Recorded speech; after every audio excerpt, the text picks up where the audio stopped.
sugar. Which is people of sugar tu dia adalah yang besar-besar yang orang tak tahu tu sebenarnya gula. Gula tu dia tak manis sebenarnya. Dia tak manis. Okey. Jadinya adakah kesan gula yang orang tahu sekarang ni, gula putih, gula perang semua tu, dengan big block of sugar ni sama? Okey, kesan dia tak sama. Okey, sebab gula yang segera, gula yang semula jadi, gula yang kita tambah dia adalah gula yang segera. Maknanya bila dia masuk ke dalam perut kita, masuk terus diabsorb oleh salur darah kita dan dia bagi apa-apa yang dia nak buat lah. Contohnya dia buat membentuk tenaga, dan kalau dia banyak sangat membentuk kerosakan, itu adalah gula segera. Itu adalah gula yang digunakan oleh kita, yang kita masukkan dalam makanan kita, atau gula-gula yang semula jadi. Kalau gula yang semula jadi, dia ada serat. Okey, dia ada serat. Serat akan menghindarkan gula tu daripada keluar cepat ke dalam you all punya salur darah. Jadi maknanya gula itu adalah gula yang yang bercantum dengan serat. Maknanya gula itu bercantum dengan serat, maka gula itu lambat sikit untuk menjadi gula. Okey, tetapi gula tambahan dia terus menjadi gula sebab dia tak ada yang mengikat dia. Maknanya dia terus menjadi gula dan dia akan menyebabkan gula meroket kat dalam salur darah kita. Okey, manakala karbohidrat adalah terdiri daripada link yang panjang. Maknanya struktur dia adalah karbon macam tu. Okey, dan kalau dia amylose dia panjang macam tu. Dan kalau dia amylopektin dia berangkai-rangkai macam tu. Jadi kesan dia of course lah lama. Okey, untuk enzim itu memecahkan karbon-karbon ini untuk menjadi seketul glukos contohnya kan. Okey, jadi kesan dia adalah lama. Okey, maknanya bila dia dah terbentuk gula, maknanya dia ambil masa untuk enzim kita memecahkan rangkaian gula yang ada dalam karbohidrat, tetapi dia mengambil masa. Okey, dan dia juga bergantung kepada dalam karbohidrat tu berapa banyak ada kita punya fiber, berapa banyak ada kita punya protein, berapa banyak ada kita punya vitamin, kita punya apa lagi mineral. Okey, jadi ianya bergantung kepada benda-benda itu. Maknanya karbohidrat yang segera dia lebih cepat, dan karbohidrat bukan karbohidrat, gula yang segera dia lebih cepat menjadi gula walaupun dia lambat sikit. Kalau yang natural, tetapi gula yang daripada karbohidrat dia ambil masa yang lama. Okey, contohnya kita makan pulut. Pulut terdiri daripada amylopektin. Amylopektin berangkai-rangkai tau. Dia panjang dan dia ada kalau kita tengok struktur dia lah kan. Dia panjang dan dia bercabang-cabang. Jadi dia memerlukan banyak sangat kita punya enzim untuk memecahkan dia. Jadi dia mengambil masa yang lama. Tetapi bila dah telah menjadi gula, dia akan jadi sangat cepat. Okey, mula-mula dia lama, dia bekerja lah. Okey, enzim kita banyak-banyak dikeluarkan dan dia akan memecahkan rangkaian-rangkaian karbon itu dan dia menjadi glukos. Okey, menjadi fruktos. Jadi dia juga bergantung kepada berapa banyak kita punya fiber. Kalau fiber yang kita ambil daripada makanan yang terdiri daripada karbohidrat itu, contohnya lah kita mengambil makanan yang mengandungi banyak fiber. Contohnya adalah serat-serat. Okey, contohnya adalah sayur. Oat. Contohnya oat. Oat mengandungi lebih banyak dia punya fiber daripada nasi. Oat mengandungi lebih banyak fiber daripada nasi. Fiber dekat oat dia akan memegang gula itu dan melambatkan gula keluar daripada you all punya daripada dalam perut you dan masuk ke dalam salur darah. Itu sebab kita tengok dalam karbohidrat dia ada glycemic index. Glycemic index tu sebenarnya apa? Glycemic index adalah daripada karbohidrat menjadi gula. Berapa lama dia menjadi gula? Itu dipanggil karbohidrat. Contohnya, you ambil karbohidrat, itu adalah contohnya glycemic index. Contohnya, you ambil nasi, okey, bukan nasi lah, contohnya you ambil oat. Okey, oat pada pukul 7 pagi dan pada pukul 10 pagi semua dah menjadi gula. Okey, jadi glycemic index dia sangat tinggi. Glycemic index bermakna berapa banyak daripada oat tu gula dia akan diserap masuk ke dalam salur darah you. Okey, dan apabila kita makan oat, contohnya oat kita makan pada pukul 7, pukul 4 petang baru semua jadi gula. Maka oat itu glycemic index dia adalah rendah. Okey, glycemic index rendah atau tinggi bergantung kepada pertama kandungan dia punya kandungan dia punya fiber dan semua-semua tadi, protein semua, vitamin, mineral semua. Dan satu lagi adalah cara macam mana kita memasak karbohidrat itu. Okey, dan bila kita memasak, contohnya makan nasi kan. Nasi bila kita jadikan nasi resistant, maknanya kita masak nasi bersama minyak ukur, nasi itu akan membentuk lipid amylose complex. Lipid amylose complex adalah maknanya dia akan menyebabkan glycemic index nasi itu akan berkurangan. Contohnya kan bila you all ambil nasi, satu cawan nasi, you campurkan dengan satu sudu minyak ukur, you masak, kemudian you masukkan dalam freeze, dia akan menjadi ikatan yang sangat kuat, dia dipanggil lipid amylose complex. Lipid amylose complex ini adalah nasi resistant. Okey, jadi kalau you makan nasi selama ini, pukul 7 you makan, pukul 10 semua dah jadi nasi. Ia akan menyebabkan glycemic index dia terlalu tinggi.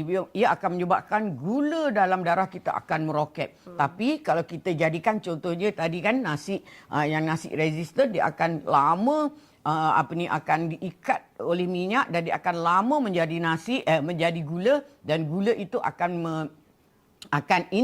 menurunkan glycemic index yang dimakan oleh orang itu. Okey, contohnya kita makan nasi pukul 7 petang, okey, pukul 7 pagi, pukul 12, pukul 1, pukul 2 baru semuanya jadi nasi. Itu adalah bermakna glycemic index. Kalau glycemic load pula adalah dalam nasi itu kan, bukan dalam nasi, dalam karbohidrat tu ada berapa banyak gula yang ada dalam karbohidrat itu, dan ada berapa banyak fiber yang ada dalam karbohidrat itu. Jadi kalau kita mengambil 100 gram karbohidrat dan dia tiba-tiba pukul 10 semua jadi 100 gram gula, itu bermakna glycemic load dia tinggi. Okey, kalau kita makan karbohidrat, contohnya kita makan pukul 7 pagi karbohidrat yang mengandungi glycemic load yang rendah, maknanya kita makan 100 gram karbohidrat hanya jadi contohnya hanya jadi 40 gram saja gula. Maknanya yang ada dalam karbohidrat tu banyak sangat mengandungi fiber, banyak mengandungi mineral, banyak mengandungi vitamin, banyak mengandungi protein. Jadi dia punya glycemic load dia rendah. Jadi untuk pesakit kencing manis, eloklah kalau you all ambil makanan-makanan yang mengandungi low glycemic index. Okey, contohnya you ambil makanan yang low glycemic index mestilah di bawah, kalau untuk orang biasa bawah kepada 60 adalah rendah. Tapi kalau untuk orang yang ada kencing manis, elok di bawah kepada 30. Okey, contoh 30 apa? Glycemic index yang rendah contohnya adalah konjac food. Konjac food is very low. Okey, contohnya adalah barley. Barley glycemic index dia hanyalah 26. Glycemic index dia 26, maka glycemic index dia sangat low. Okey, jadi all boleh makan sama ada barley ataupun buat nasi resistant. Nasi resistant tetapi dia akan menghasilkan gula jugalah. Maknanya glycemic index dia turun sampai 30 macam tu. Tetapi you tengok pula apa beras yang you all guna. Kalau you all guna beras yang mengandungi glycemic index dia tinggi, contohnya menggunakan beras putih. Bila you masak, okey, dengan minyak ini dia akan membentuk lipid amylose complex daripada 90, maknanya glycemic index pada nasi putih adalah 90. Jadi kalau you masak nasi resistant menggunakan beras putih, maka kejadian dia untuk menurunkan glycemic index dia very low. Contohnya dia turun sampai 60, 70 macam tu sahaja. Tetapi kalau you all menggunakan basmati contohnya, glycemic index dia dalam 60 macam tu. Kalau you masak nasi resistant menggunakan basmati, glycemic index dia akan menurun sehingga 40 macam tu, sehingga 30 macam tu. Itu adalah sangat-sangat baik. Okey, jadi untuk you all yang ada masalah diabetes, tolong cari glycemic index dia yang very low. It's very good untuk you all. Contohnya konjac. Konjac glycemic load dia very low sebenarnya tau. Dr. Ju pun tak tahu berapa konjac punya glycemic index. Tetapi dia punya gula tersangat rendah. Almost zero. Almost zero. Jadi ianya adalah sangat-sangat bagus untuk orang kencing manis ambil. Sekarang ni dah ada apa? Beras yang mengandungi konjek 100%.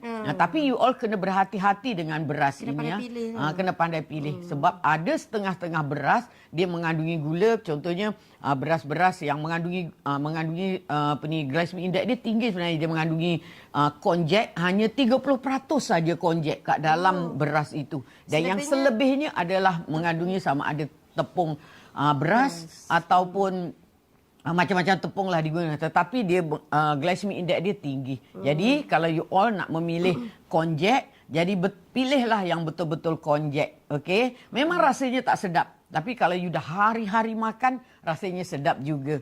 Okey? Tapi ada orang kata konjek tu yang mungkin yang dah campur dengan tepung beras kot. Rasa dia sebiji macam nasi. Ya betul. Of course lah. Macam Beras kita adalah punya- nasi. Beras daripada nasi. Betul. Rasanya sebiji nasi, of course. Sebab dia adalah daripada 70% of dia adalah tepung beras. Jadi adalah amat tak baik lah. Maknanya dia adalah beras tiruan lah maknanya. Tapi adakah dia lagi baik daripada ambil beras putih biasa? Dia mungkin lebih baik daripada beras putih biasa. Okey, tetapi Dr. Ju tak tahu yang itu. Tak boleh nak ni lah. tak boleh nak tahu. Nak justification sebab kita tak pernah buat kajian lagi tentang beras konjek ini. Tetapi yang elok kalau you all beli beras konjek, you make sure you tanya dia punya founder betul ke dia 100% glukomanan. Okey, tetapi kalau dia bukan 100%, selalunya bukan 100%. You kena tengok dulu. Maksudnya kena tanya dengan seller Bukan seller kadang tak tahu, dia tipu saja. So, Sebab dia dia nak tanya jual. poster. Kepada founder tu, tunjuk kat dia bukti-bukti makmal yang menunjukkan yang dia ni adalah 100% glukomanan. Okey? Bila Dr. Ju cakap pasal konjek ni pun ada yang campuran kan. Kita tahu ada pemanis dekat luar sana yang dikatakan sihat tapi sebenarnya dia pun ada campuran. Contohnya macam stevia. Mungkin Dr. Ju boleh Sekarang share. ni kan, sekarang ni hidup kita sangat-sangat mencabar. Okey, mencabar sangat. Sebab apa yang kita makan sekarang semuanya tak sihat. Contohnya kan orang nak buat bisnes kan, bisnes F&B. Dia menggunakan bukan stevia yang original. Benda-benda yang original adalah sangat baik. Contohnya tadilah, okey. Contohnya adalah stevia. Contohnya adalah monk fruit, okey. Dia adalah naturally sweet. Maknanya dia diambil daripada betul-betul monk fruit, betul-betul daun stevia dan dia tidak tidak ada campuran. Dan itu adalah betul-betul sweetener yang betul-betul natural. Maknanya bila kita makan, sweetener itu akan masuk ke dalam darah kita dan kurang dijadikan dan kurang memberi efek apa-apa pun pada badan kita. Dia masuk dalam badan kita, dia terus masuk ke dalam salur darah dan dia akan dibuang ikut kita punya kencing. Maknanya dia tidak membagi keburukan kepada badan kita. Contohnya stevia lah kan, okey. Dan monk fruit juga adalah perasa yang semula jadi. Dia ada dalam buah monk fruit. Okey, jadi kalau kita makan monk fruit, sebenarnya kita bukan makan gula. Kita bukan makan gula. Kita makan benda yang semula jadi. Dia manis tetapi dia bukan gula. Yang manis tidak semestinya gula. Okey, yang pahit tidak semestinya ubat. Okey, yang masam tidak semestinya apa? Lemon. Tidak semestinya lemon. Ada banyak benda lain yang manis dekat dunia ini. Contohnya adalah stevia dan contohnya adalah monk fruit. Tetapi pada zaman sekarang ni orang-orang telah sebab stevia dan monk fruit dia tak berapa manis. Jadi kalau you all ambil banyak. Okey, jadi dan dia adalah mahal. Mahal sikit bila you all extractkan gula daripada pemanis daripada daripada stevia tadi. Dia punya harga boleh jadi mahal. Okey, dan juga daripada monk fruit harga dia akan jadi mahal. Jadi untuk memurahkan dia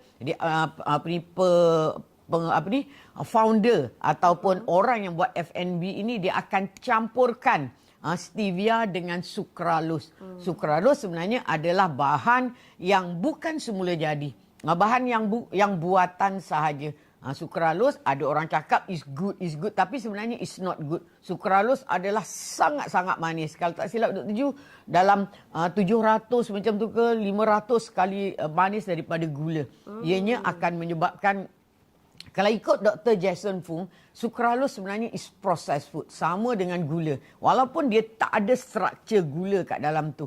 Dan sukralose amat susah untuk didetect di makmal. Itu sebab founder berani menggunakan sukralose. Sebenarnya kita yang akan merasa macam merasa keburukan daripada sukralose. Contoh-contoh sukralose ada dalam ini dia announce sendiri. Maknanya benda tu ada dalam minuman. Contohnya dalam minuman yang you all makan, minumlah kalau dalam minuman yang mengandungi zero sugar. Dia akan tulis apa kat dalam tu. Dia tulis sukralose, okey, ataupun aspartamin. Aspartamin lagi teruk. Aspartamin adalah gula tiruan. Lagi teruk efek dia pada badan kita. Boleh menyebabkan kanser, boleh menyebabkan sawan macam-macam. Tapi sukralose tak menyebabkan itulah. Tapi kalau kita makan hari-hari, ianya adalah sangat buruk. Sebab dia boleh merangsang kita punya pengeluaran insulin. Jadi kita sebenarnya belum banyak kajian dibuat kepada sukralose. Tapi elok kalau you all minum minuman yang tanpa gula macam ni. Okey, minum minuman yang tanpa gula saja. Dan kalau you dah biasa, minuman tu akan menjadi sangat-sangat sedap. Sebab you dah biasa. Bila you tak biasa, semuanya jadi tak sedap. Okey, mula-mula saja tak sedap. Kalau Dr. Ju dah minum selama 15 tahun kan. Jadi kalau you minum minuman yang tanpa gula, maknanya you dah biasa. Kalau minum ada gula, jadi tak biasa. Okey, jadi tersangat manis dan rasanya tu tak sedap. Okey, itu adalah sekarang ini. Dan monk fruit juga diletak sukralose. Sebab tu Dr. Ju sekarang ni tengah mengkaji apakah kandungan lactose. Bila kita kaji semuanya, maknanya dia tak mengandungi semua jenis gula, dia tak ada. Tetapi kita tengah mengkaji sama ada mengandungi sukralose ataupun tidak, ataupun benda-benda lain. Kita takut kita membawa kepada kerosakan kepada pesakit kita. Jadi kita akan bertanggungjawab dan kita buat semua test tu. Sebab tu sukralose lactose sekarang diberhentikan buat sementara untuk kita orang mengkaji apa sebenarnya kandungan lactose. Kita takut dianya juga mengandungi sukralose. Okey? Okey, so tadi kan Dr. Jadi sebut berkenaan dengan makanan dan minuman yang dia tulis no sugar ataupun kita kata dia tulis no sugar added. Kan? Tapi kat sini kita boleh katakan Dr. Ju, banyak rakyat Malaysia kat luar sana yang tertipu dengan labeling kat luar. Yang mana labeling ni, sebelum ni kita pernah ada satu topik podcast kan Dr. Ju berkenaan dengan sisi gelap industri makanan. Yang mana labeling ni dikategorikan sebagai salah satu sisi gelapnya. Yang mana dia menggunakan dia untuk tujuan marketing sahaja. Jadi kan, adakah itu Dr. Ju menjadi salah satu punca jumlah pesakit kencing manis di Malaysia ni meningkat? Bukan saja kencing manis, maknanya penyakit kronik. Penyakit kronik sebab maknanya F&B kan. F&B adalah satu industri yang sangat besar. Okey, sangat besar dekat Malaysia. Jadi maknanya founder-founder yang tidak bertanggungjawab lah, dia akan menggunakan label yang mengelirukan. Contohnya, dia tak gunakan gula. Kalau kita katakan gula, contohnya makcik-makcik semua tahu dia ada gula. Tapi dia akan letak dextrose, dia akan letak fructose, dia akan letak selain daripada gula. Perkataan gula sekarang ni orang dah allergic. Dah ramai dah orang tahu bahawa gula adalah sangat-sangat berbahaya. Jadi mereka tak labelkan gula. Jadi mereka labelkan macam tadilah dextrose, fructose, apa entah lagi. Macam-macam sebenarnya julukan kepada gula. Dan kalau you all makcik-makcik yang dekat kampung sana, dia orang nak beli, of course dia orang tak tahu. Dia kata, oh tak ada gula lah, tak ada gula lah, dia orang makan. Tapi benda tu sebenarnya manis. Sebenarnya mengandungi benda-benda yang dilabelkan sebagai gula juga. Contohnya adalah dextrose. Dextrose adalah glukos sebenarnya. Dextrose adalah glukos. Contohnya dia mengandungi fructose. Fructose macam-macam sebenarnya. Semua makanan yang nak sedap, dia letak fructose. Fructose contohnya adalah ada dalam buah-buahan. Okey, itu adalah semula jadi. Okey, tetapi dia juga ada dibuat daripada fructose, daripada sirap. Maknanya high fructose corn syrup. High fructose corn syrup adalah amat-amat tidak baik. sebenarnya dalam gula separuh adalah glukos dan separuh adalah fruktos. Jadi yang fruktos dengan glukos ni adalah dia punya balance dia adalah 50% 50%. Tetapi dalam high fructose corn syrup, contoh dia letaknya dekat tu mengandungi corn syrup, okey, tapi dia tak ada mengandungi gula. Sebenarnya dia juga adalah gula juga sebenarnya, okey. Dan high fructose corn syrup kadang-kadang is very bad. Kadang-kadang dia punya ketinggian dia sampai melampau, sampai melebihi daripada 50%. Kadang ada yang 75%, ada yang 90%. It's very bad. Sebab fruktos bila dia tinggi sangat, dia semuanya hanya diterima oleh kita punya hati. Jadi bila hati dah banyak sangat fruktos, maknanya kita makan gula tau. Gula separuh daripadanya adalah fruktos. Jadi kalau fruktos tu melebihi daripada separuh lagi teruk. Okey, even yang 50-50 tu, maknanya yang glukos semua diterima oleh seluruh sel dalam badan you. Tetapi yang fruktos ini hanya diterima oleh hati kita. Jadi akan menyebabkan hati kita berlemak. Banyaklah proses-proses yang terjadi selepas fruktos memasuki hati. Dan glukos juga boleh ditukar kepada fruktos kalau dia tersangat tinggi. Maknanya bukan saja kita tak makan fruktos. Maknanya okey, aku tak makan fruktos. Okey, aku makan glukos saja. Glukos tak masuk dalam hati. Maka glukos juga akan ditukar kepada fruktos kat dalam hati kita dan menyebabkan hati kita berlemak. Ramai orang ingat hati berlemak adalah disebabkan mereka makan lemak. Tidak. Sebenarnya adalah sebab mereka makan gula. Kita makan lemak berapa banyak saja. Okey, kita makan lemak sikit saja. Sebenarnya kita makan banyak GULA, FRUCTOSE. Maknanya glukos dan fruktos dan galaktos dan laktos itu semua adalah gula juga. Okey. Okey, jadi sebelum kita sambung Gigi Tuan Puan, saya nak minta mana-mana yang nampak live kita hari ni, yang ada 100 orang mata yang memandang ni kat Tuan Puan, boleh tak bantu kita untuk share kepada 10 rakan anda dan juga 10 ahli keluarga anda. Dan mana-mana yang ada soalan nak tanya dekat dalam live kita, saya nak minta Tuan Puan tanya soalan yang ada kena-mengena dengan topik kita hari ni, iaitu berkenaan dengan gula. Iaitu adakah penyakit kronik ni hanya disebabkan oleh gula ataupun ada pemanis lain di sebaliknya. Jadi, ataupun sebab lain. Ataupun ada sebab lain. Jadi Tuan Puan kalau ada soalan yang ada kena-mengena, boleh drop saja dekat ruangan komen untuk kita baca. Sambil tekan Dr. Jo. Saya nampak ada yang komen lag lah. Ada komen lag. Mungkin tim kita boleh lag bantu. Lag? Kat handphone saya pun tadi dia lag. Betul. Dia lag nampak ni. Mungkin tim kita boleh bantu untuk check. Dekat video kita ni muka saya dengan Dr. Ju ulang-ulang macam ni dia tadi. Mungkin boleh bantu. F1 tak? Okey, dah okey dah. Dah okey Tuan Puan Oh, live pause. Kejap. Live pause. Dah okey Tuan Puan Kejap. Kita pun nak dengar dulu suara kita, takut dia rupanya tersangkut-sangkut juga ke. Senyap je tu. Itulah. Senyap je ni. Okey tak Kejap. Hello. Mungkin dah okey. Okey, Dr. Jo. Ada yang komen dekat sini. Tadi saya nampak ada 2 komen. Iaitu yang pertama, dia kata, mana tadi?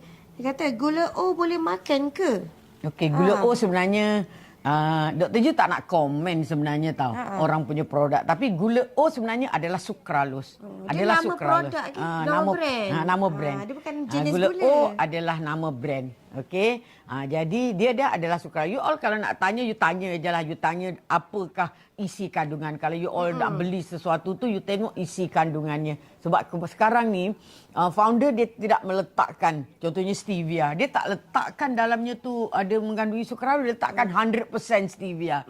Itu adalah sangat-sangat salah. Sebenarnya stevia sekarang majoriti daripada stevia mengandungi sukralose. Okey, tetapi founder menyembunyikan dia. Itu adalah bukan kesalahan kita lah. Sebenarnya itu adalah kesalahan daripada founder itu. Okey, sebenarnya dalam stevia sekarang mengandungi sukralose. Kalau stevia itu 100%, macam mana? Maknanya you makan stevia itu dia akan ada aftertaste. dia akan ada aftertaste. Tetapi sekarang stevia kalau makan sedap saja, dia macam gula. Itu dia mengandungi sukralose. Maknanya stevia itu mengandungi sukralose. Dia letak setitik saja dah terlalu manis sebab dia mengandungi sukralose. Okey, kalau you betul-betul stevia kan, you ambil saja stevia. Stevia tak manis macam tu. Okey, stevia sikit sebab dulu Dr. Ju pernah ambil stevia yang original.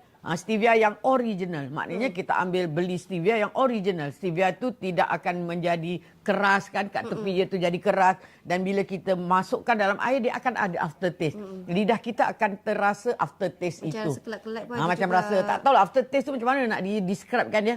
Dia manis, kelait, yang hujung-hujung tu. Sebab dia bukan gula. Dia tak sedap macam gula. Okey? Itu sebabnya Dr. Ju berhenti daripada mengambil gula dan mengambil stevia juga. Pemanis Okey? lah. Okey, jadi itu adalah untuk yang tadi, sukralose. Lepas tu ada pula yang komen kat sini. Sekejap gula nano tu macam mana pula? Gula nano pun nama brand ke? Okey, tak. Gula nano adalah gula yang dikecilkan. Glukosa dikecilkan lagi dia punya saiz. Okey, maknanya nano. Daripada mikro kepada nano. Maknanya daripada kecil kepada kecil lagi. Maka gula nano lagi-lagi. Maknanya you makan sikit saja dah manis. Sebab gula nano akan terus meresap ke dalam salur darah you. Dan menyebabkan kerosakan. Jadi eloklah kalau you all tidak mengambil apa-apa gula. Kalau you all nak ambil gula-gula tu, lebih baik you ambil gula biasa je. Ataupun you ambil gula-gula yang betul-betul natural. Yang betul-betul, contohnya stevia yang betul-betul natural. Stevia yang natural sebenarnya, dia tidak murah macam sekarang. Contohnya satu botol tu hanya RM7, RM8, RM15 you all boleh dapat. Okey, tetapi stevia yang kecil saja harganya sampai berpuluh-puluh ringgit, beratus ringgit, itu adalah stevia yang original. Okey, maknanya bila you all ambil monk fruit, harga dia mahal, itu adalah monk fruit yang original. Okey, dan kalau you all nak campurkan erythritol juga sebenarnya adalah bukannya benda yang natural, tapi erythritol adalah lebih baik, dia adalah sugar alkohol. Sugar alkohol maknanya erythritol adalah lebih baik daripada sukralose sebenarnya. Okey, dan bila you all ambil erythritol saja, you akan rasa sejuk. Sebab dia adalah daripada macam dia membentuk alkohol, tapi dia bukan alkohol tau, tapi dalam struktur dia ada OH dekat ujung kat sana, dekat one of the kaki-kaki dia ada yang membentuk sugar alkohol.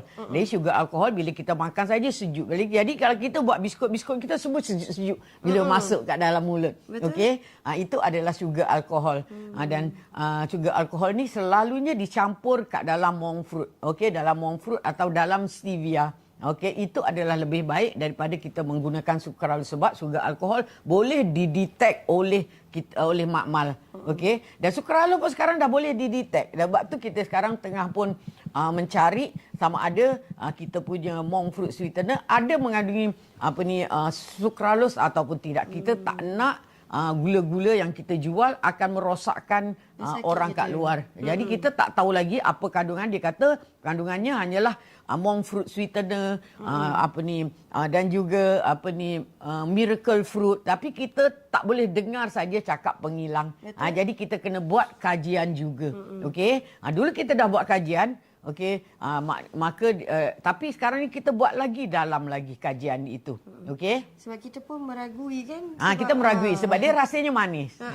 Rasanya manis, lepas tu dia macam tak ada aftertaste sangat. Dia tak ada aftertaste. Itu memang sebab dia bukan stevia. Dia monk fruit memang tak ada aftertaste. So tu yang kita nak kaji dulu. Kita cuma nak kaji sajalah kan. Okey. Lepas tu kebetulan ada tuan ataupun puan Paramjit tanya, doktor bila nak restock lato. Ni lah kita baru share. Tuan puan, kita baru share tadi. Sebenarnya kami tengah ujian lab yang pasal gula-gula semua dah keluar. Dan dia kata memang no sugar. Okey, memang tak ada fructose, tak ada lactose, tak ada galactose, tak ada maltose, tak ada apa-apa semua tos semua tak ada. Tapi kita lupa nak buat sama ada dia ada sukralose ataupun tidak.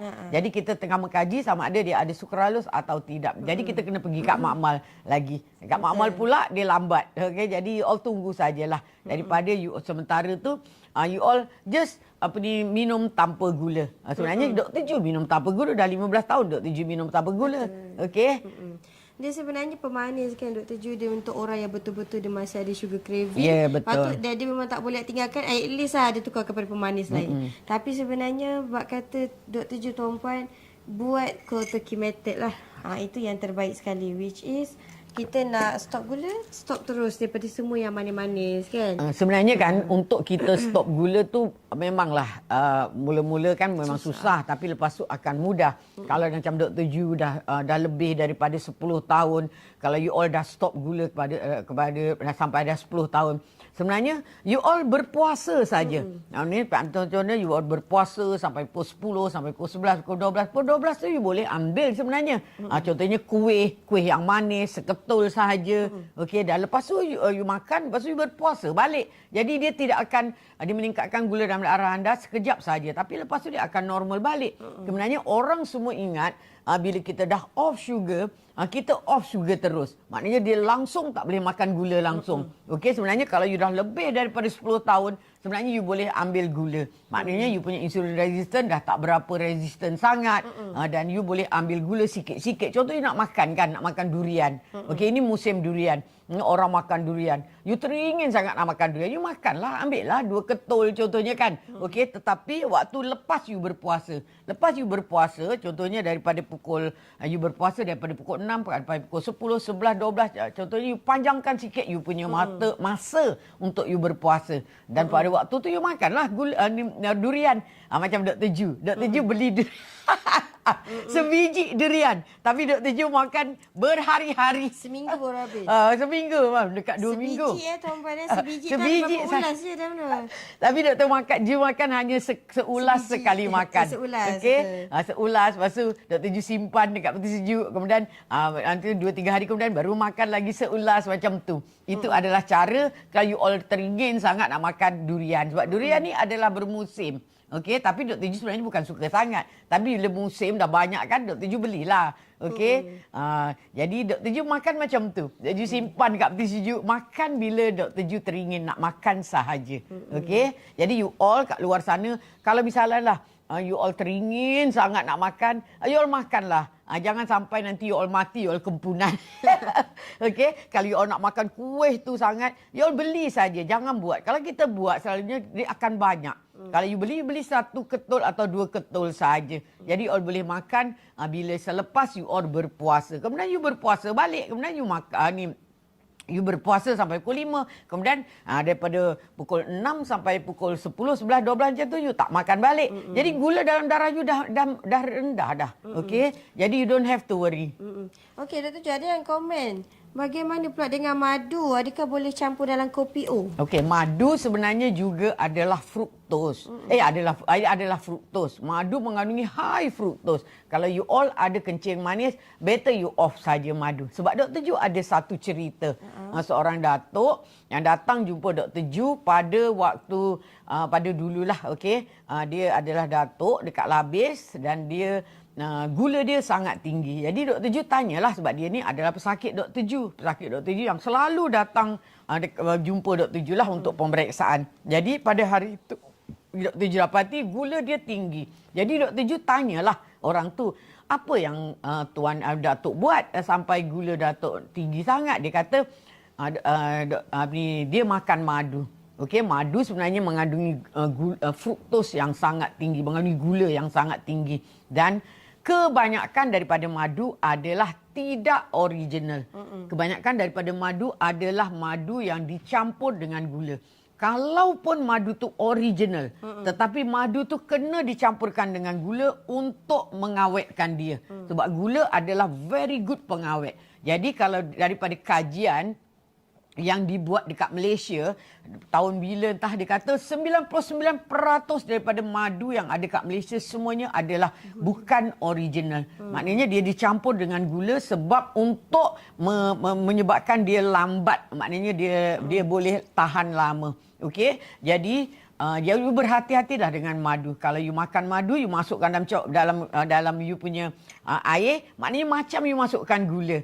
Gula ada fruktos dan glukos, dan madu ada fruktos saja. Maknanya you masukkan gula kat dalam you all punya kopi, dan you all check balik you all punya gula dalam darah you all.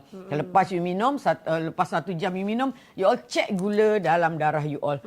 Okay, sure dia akan meroket. Jadi you berhati-hati sebab banyak orang komen, maknanya patient Dr. Ju lah, dia datang kat klinik, dia komen lah, dia kata, siapa kata madu itu tak ada gula? Sebab saya makan madu, dia kata gula saya meroket. Jadi kalau you all makan madu sikit saja, mungkin gula tak meroket. Jadi makanlah pada pukul 10 pagi macam tu. Okey, dan Datuk tadi kan dia cakap apa tahu?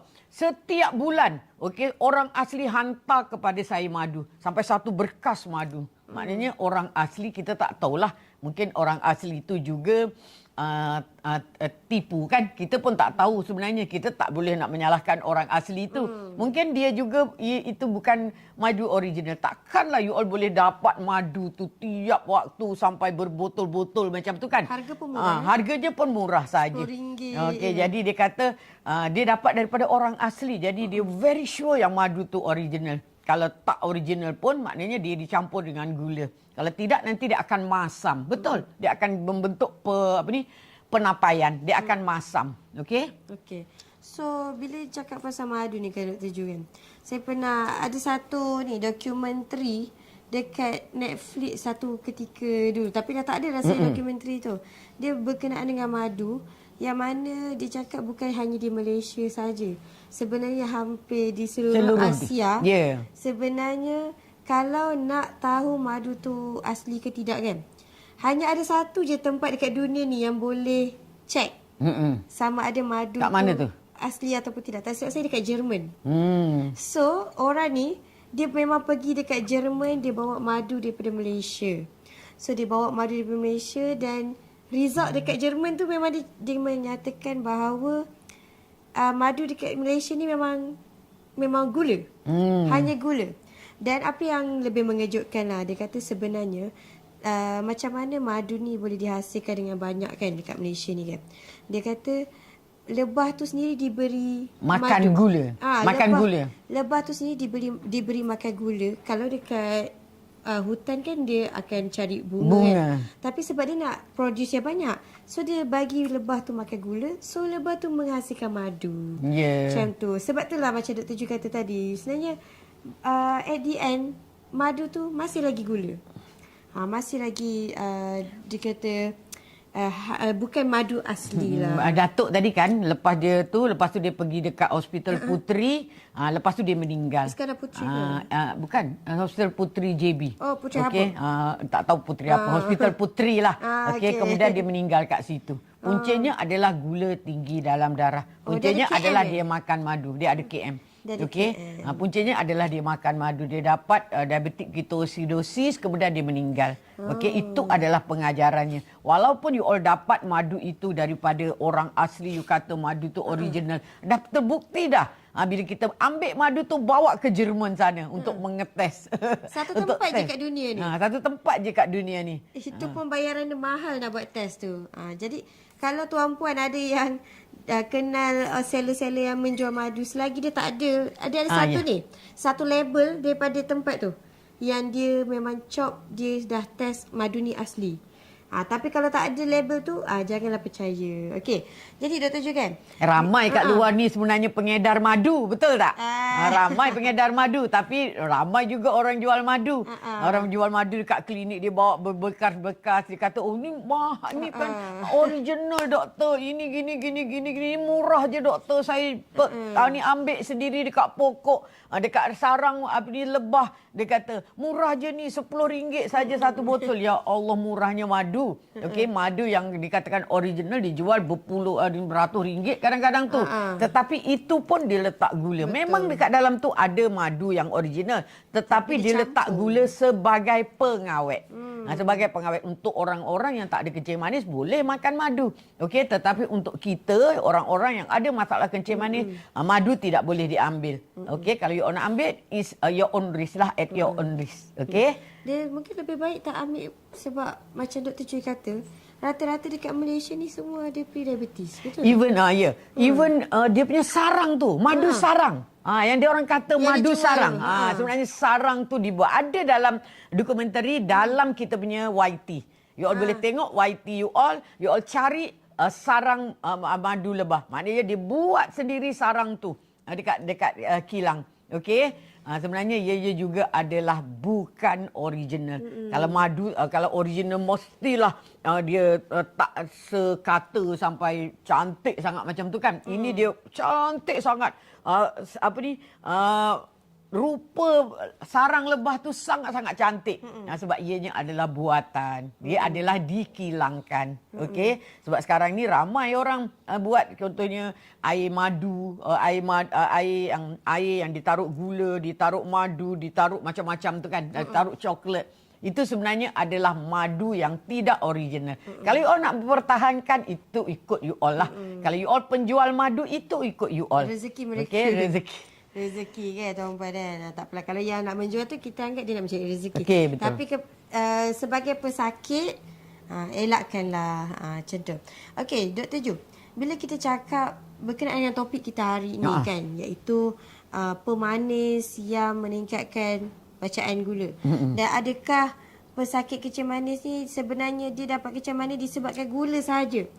Jadi kan, kita tahu dekat sini pesakit kronik di Malaysia ni jumlah dia berjuta-juta manusia. Ya, betul. Jumlah dia jutaan dan makin lama makin bertambah, bukan Ya, makin berkurang. betul. Walaupun sekarang ni kita nampak dah ramai dah orang buat awareness, KKM sendiri pun buat awareness berkenaan dengan penyakit kronik. Tapi still nombor tu makin lama makin meningkat. Jadi kita tahu dekat situ rakyat Malaysia kita boleh kategorikan sebagai orang yang sugar craving. Ya, betul. Mungkin Dr. Ju ada teknik yang Dr. Ju nak share dekat penonton kita hari ni berkenaan dengan cara untuk kawal sugar craving yang berkesan, yang Dr. Ju sendiri yang sampai dah lebih sedekat dah off gula buat, yang mereka boleh start hari ni. Okey, sebenarnya dekat Malaysia, bukan dekat Malaysia saja, Dr. Ju pergi dekat USA. Dekat lapangan terbang lagi Dr. Ju dah jumpa orang yang sebesar-besar orang. Okey, very obese. Okey, sebenarnya kat sana kalau dia besar, bukan setakat besar sikit-sikit macam di Malaysia. Di Malaysia hanya 2-3 orang. Mungkin kita boleh kira lah, kalau tak 2-3 orang, mungkin 10 orang dalam 32 juta manusia ni kan. Okey, tetapi dekat USA ramai sangat. Dr. Ju pergi dekat airport dia, kemudian Dr. Ju pergi dekat satu tempat yang dipanggil, apa nama dia tu, dia dekat situ ada Eiffel Tower. Dekat situ ada Eiffel Tower, tapi Eiffel Tower buatan lah. Dekat situ ada pusat judi yang terbesar. Jadi Dr. Ju hanya lalu saja untuk pergi dekat dia punya dewan. Dewan itu adalah untuk conference yang Dr. Ju nak pergi. Tapi untuk dekat nak jalan, jadi Dr. Ju ikut dekat dia punya tempat judi itu. Dekat tempat judi itu, ya Allah, manusia besar-besar, sebesar-besarnya. Okey, you all mungkin tak pernah nampak dekat Malaysia. Kita nampak dalam kita punya media sosmed kan. Dia tunjuk macam mana orang tak boleh keluar dah, pintu pun dah tak muat. Kat Malaysia tak ada sangat tak orang macam tu. Tapi dekat luar negara memang ramai sangat, sebab dia duduk saja kerja dia. Itu dekat mana tadi? Itu dekat USA. Okey, itu sebabnya mereka mengambil makanan-makanan yang proses. Okey, macam orang yang macam tu sebenarnya kan, bila dia orang jumpa doktor untuk NGRUS-kan badan mereka, is very difficult. Disuruh mereka untuk mengurangkan dalam 100 kg, is very difficult. Sebenarnya you all boleh tengok sendiri dekat sosmed macam mana teruknya mereka nak mengurangkan. Ada yang berjaya tetapi hanyalah berapa persen saja. Kebanyakan dia tidak berjaya. Jadi untuk you all dekat Malaysia yang belum pun sampai sebesar mereka, sebenarnya you all kena buat sekarang. You all kena buat sekarang. Sebenarnya untuk you all mendapat penyakit kronik bukan hanya disebabkan you makan gula. Sebenarnya you makan karbohidrat. Contohnya you makan processed food. Processed food mengandungi gula. Ramai yang tidak tahu bahawa processed food juga mengandungi gula. Tapi dia tak manis. Contoh you makan burger. Burger tak manis tapi burger mengandungi gula. You makan pizza. Pizza tak manis tapi pizza mengandungi gula. Apalagi kalau you all makan benda-benda yang manis. Semuanya mengandungi gula.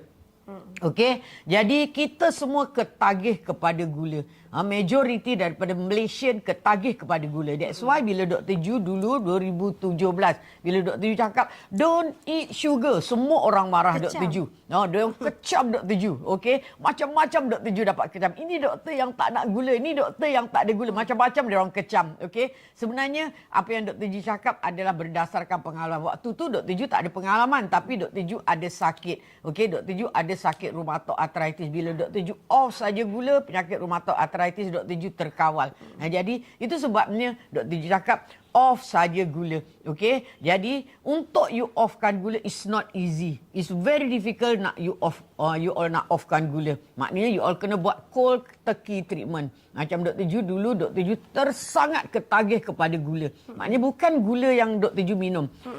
Maknanya minum manis lah kan. Okey, tetapi Dr. Ju suka benda yang savory. Sebenarnya benda yang mengandungi karbohidrat yang sangat tinggi. Maknanya Dr. Ju suka makan benda-benda yang savory. Contohnya suka burger, suka hotdog, suka pizza, suka benda-benda yang macam tu lah. Roti-roti tu Dr. Ju suka sangat. Okey, sampai menyebabkan Dr. Ju dapat pelbagai penyakit. Jadi macam mana Dr. Ju nak berhenti daripada mengambil benda-benda itu? Sebenarnya gula bukan saja gula segera. Dr. Ju dah cakap tadi gula terdiri daripada 3. Yang ketiga itu yang ramai orang tak tahu iaitu karbohidrat. Karbohidrat terdiri daripada bijirin, daripada kekentang, daripada kekacang. Sebenarnya bila kita nak berhenti gula, apa yang patut kita buat? Okey, maknanya ada orang buat sedikit-sedikit. Maknanya hari ini dia berhentikan sikit, lusa dia berhentikan sikit, bulan depan dia berhentikan sikit dan dia makan lagi. Bulan seterusnya dia kata dia nak berhenti tapi dia makan lagi. Itu adalah apa yang berlaku dekat Malaysia. Sebab tu orang semua tak boleh berhenti daripada gula. Tapi apa yang Dr. Ju buat? Dr. Ju buat cold turkey treatment. Maknanya Dr. Ju off terus gula serta-merta. Maknanya memanglah Dr. Ju akan rasa tersangat teruk waktu tu. Okey, maknanya you all akan rasa macam sakit-sakit badan, sakit-sakit you all punya kepala pening, you all akan rasa menggeletar, you all akan rasa nak termuntah, nak terberak. Itu adalah efek daripada you all berhenti gula. Tetapi you all ingat ya, benda itu hanyalah dalam 4 hari, 3 hingga 4 hari saja. Yang teruk sangat. Maknanya 3 hingga 4 hari saja. Tetapi you all kena buat ini. Sebab you all adalah umpama drug addict. Drug addict bila dia tak ambil saja dadah, dia akan rasa menggigil, berak-berak, muntah-muntah, sakit kepala sampai tak boleh bekerja. Sampai mak dia orang pun sampai belikan dia orang dadah. Okey, sebab dia orang kesian sangat tengok mak dia orang kesian sangat tengok anak dia menderita disebabkan oleh ketagihan kepada dadah. Tapi gula ni kita tak nampak ketagihan dia bila kita sentiasa makan gula. Jadi maknanya dia kat mana-mana je kita makan gula. Jadi kita tak nampak ketagihan dia. Tapi drug you all kena beli sebab dia mahal. Okey, dan gula adalah murah. Okey, yang paling murah dalam dunia ni adalah you all makan makanan yang ada mengandungi gula. Jadi you all berhenti saja gula ini. Okey, bila you all berhenti, of course you akan dapat shaking tadilah. Ini dipanggil sebagai withdrawal symptom. Okey, withdrawal symptom. Okey, lepas tu you all daripada 4 hingga 7 hari you all akan, maknanya otak you akan sangat craving tau. You all akan marah-marah, you all akan sangat moody, macam-macam you all punya otak akan fikirkan. You all akan ada brain fog. Waktu tu sebenarnya patutnya you all berada dekat rumah. You tak patut berada dekat office.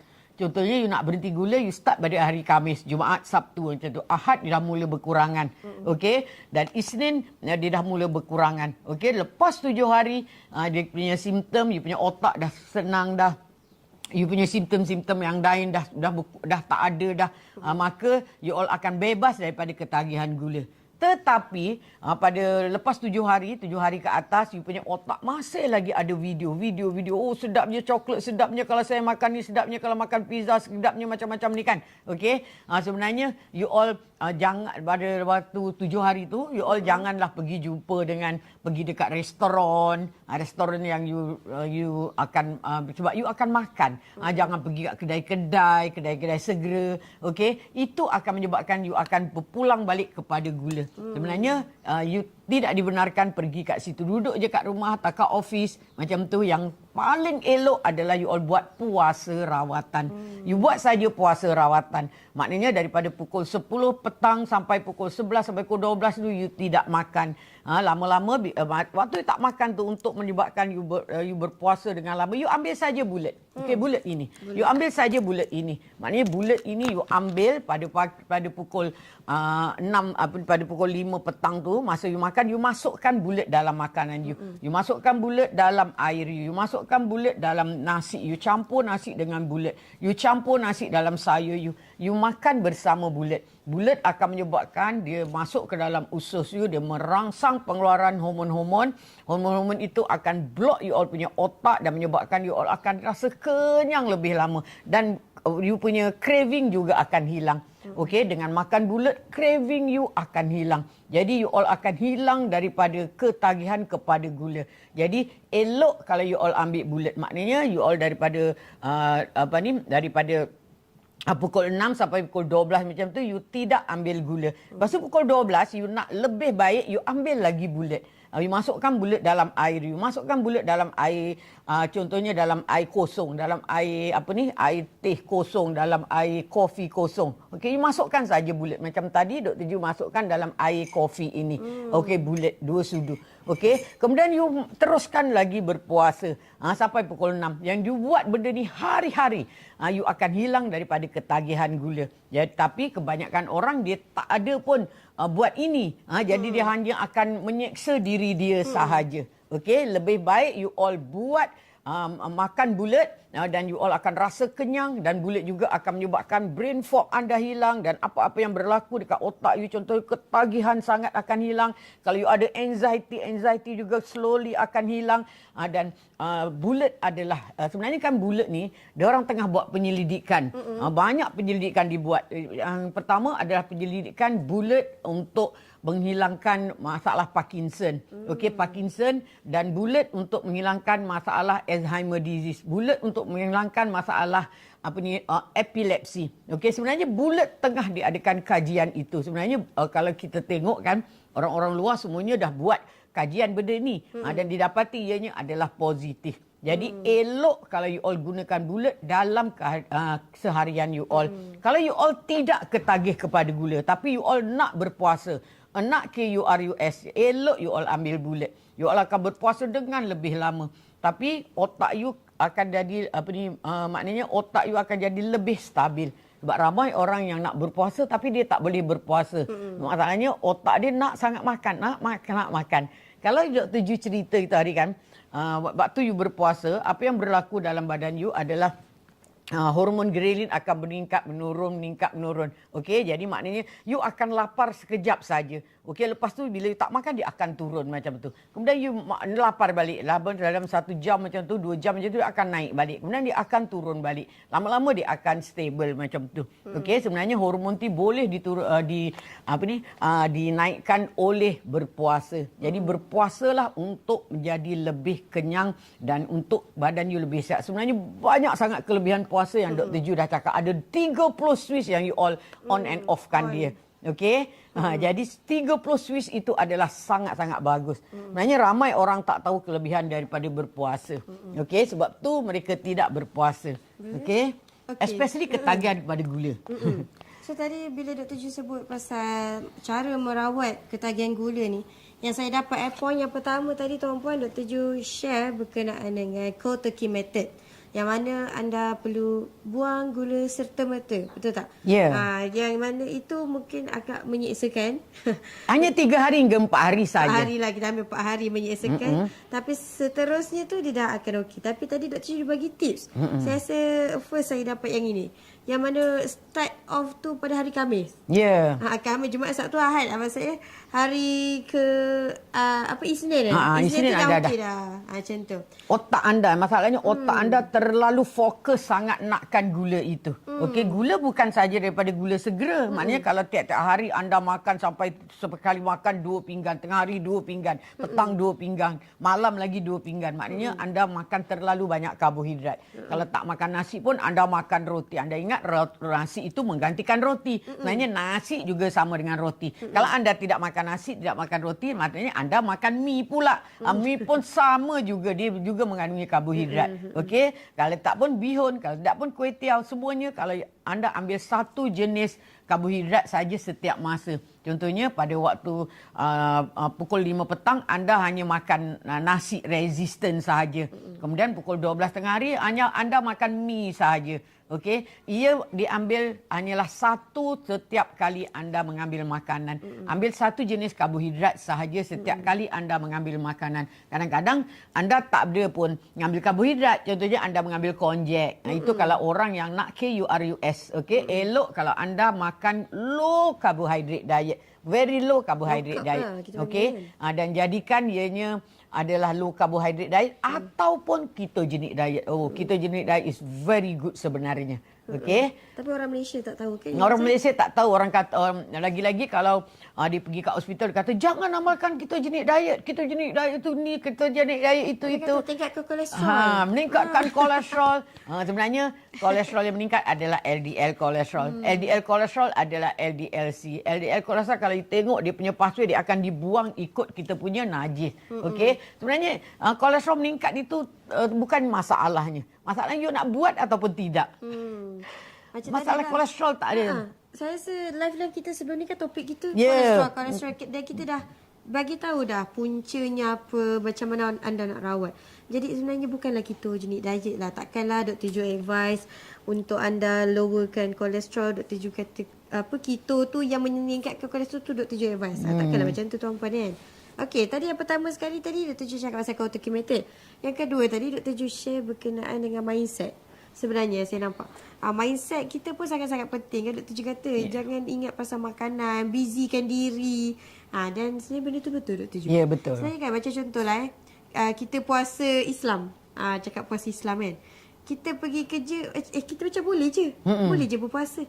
Tak ada pula rasa macam nak meninggal sebab tak makan. Tak ada pula rasa macam tu. Padahal puasa Islam kita tak minum air. Tak makan dan tak minum air. Tapi Dr. Jo advise intermittent fasting yang boleh minum air. Jadinya sebenarnya, tapi kenapa puasa Islam kita boleh survive, puasa yang IF kita tak boleh survive? Sebenarnya Dr. Jo cakap tadi ada kena dengan mindset kita. Kemudian nombor 3 tadi Dr. Jo share berkenaan dengan makan real food.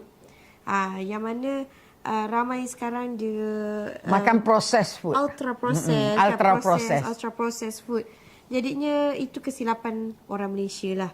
Sebenarnya kita kalau cakap processed food, Dr. Jo kata mana-mana pun ada processed food. Kan? Tempe pun orang kata processed food. Susu dan kotak pun orang kata processed food. Tapi sebenarnya ada kategori-kategori yang anda kena elakkan. Jadi contoh macam tadi ultra processed food. Kemudian nombor 4 tadi Dr. Jo share IF. Dan bila kita buat intermittent fasting, Dr. Jo dah bagi tahu dah tuan-puan. Yang mana minimum anda boleh buat adalah 16 jam. Betul tak? 16 jam tu minimum. Tapi kalau boleh buat lebih itu lagi bagus. Cuma startlah daripada minimum kalau anda tak pernah start langsung. Dan kalau nak buat IF, bulat adalah tools yang paling membantu. Yang mana Dr. Jo kata tadi dia boleh bantu untuk melambatkan rasa lapar kan. Bila dia melambatkan rasa lapar tu dia activate hormon apa Dr. Jo? Dia activate hormon leptin. Leptin adalah hormon untuk menyebabkan you kenyang. Dan ghrelin adalah hormon lapar. So dia akan melambatkan ghrelin hormon tu kan. Jadi tuan-puan yang mana kat sini baru nak mulakan intermittent fasting, saya boleh advise Dr. Jo advise dekat tuan-puan untuk ambil MCT ni. Bulat C8 dan C10 ni. Nak ambil pun senang je kan Dr. Jo? Okey, senang je. Masukkan saja dalam air anda. Okey, masukkan dalam nasi anda. Anda gaul dalam nasi anda. Okey, itu adalah cara yang sangat-sangat mudah. Sebenarnya MCT oil ni ataupun bulat C8, C10 ni bukan saja untuk kita rasa kenyang. Dah lah kita rasa kenyang, otak kita akan sangat stabil, otak kita akan sangat fokus, otak kita akan sangat pandai dan kita tak akan ingat pada makanan. Dan sebenarnya bulat boleh digunakan untuk budak-budak yang nak membesar berumur 6 bulan ke atas. Kita bagi 1-2 titik bulat dalam susu dia sehari sekali, mereka akan membesar dengan otak mereka sangat intelligent. intelligent dan sangat pandai. Okey, dan you all boleh bagi pada budak-budak yang sekolah rendah, sekolah menengah, universiti, semuanya bulat. Mereka akan boleh belajar dengan sangat fokus dan mereka akan dapat sangat pandai. Okey, dan sebenarnya bulat ini juga boleh menyebabkan anda masuk ke dalam hati anda, dan bulat akan ditukar kepada ketones dan anda akan mencapai ketosis, iaitu proses di mana lemak dalam badan anda akan digunakan sebagai tenaga. Maknanya anda switchkan daripada menggunakan gula sebagai tenaga kepada menggunakan lemak sebagai tenaga. Maknanya proses ini ada diceritakan masa Dr. Ju buat tajuk puasa, dan masa Dr. Ju buat tajuk kolesterol pun ada menceritakan proses ini. Sebenarnya proses ini bukanlah proses yang susah sangat sebenarnya. Tapi dia switch daripada gula kepada lemak. Bila menggunakan lemak, sebenarnya lemak is very good. Lemak sangat-sangat tinggi dia punya kalori dia. Contohnya bila ada orang bertanya tahu pasal kalori ni.